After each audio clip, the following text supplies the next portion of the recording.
Hello students, this video is for to change the name servers because you are having domains from a different service provider and hosting from a different service provider.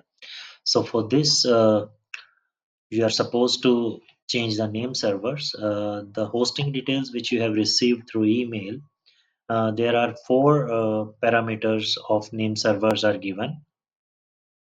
So you are to use any two of them, either ns1, ns2, ns3, ns4 are there. You can use either ns1, ns2 or ns3, ns4 name server entries.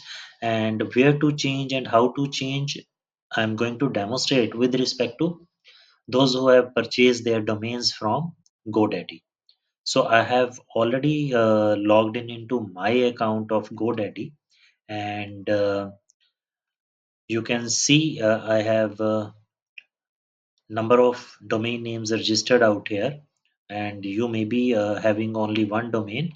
If you are not seeing your domain name anywhere on the screen, you can straightforward go to your profile link and then click on my products. The moment you click on my products, it will show you the all the products which you have purchased from GoDaddy. So I have just clicked on my products. So here are my domains. To change the name servers under domain, in front of domain, you will see this DNS entry, and DNS stands for domain name server. Click here on the domain name server. Then from the next screen, it will show you the details about domain name.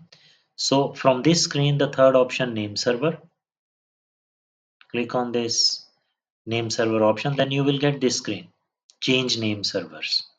So we are to change the name server by clicking this change name server option.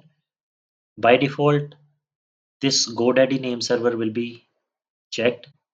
You have to click on I will use my own name server, and in these two boxes windows you have to copy and paste name servers which you have received, then press save, and after pressing save there will be a one more pop-up window to confirm, then again click OK, then you are good to go.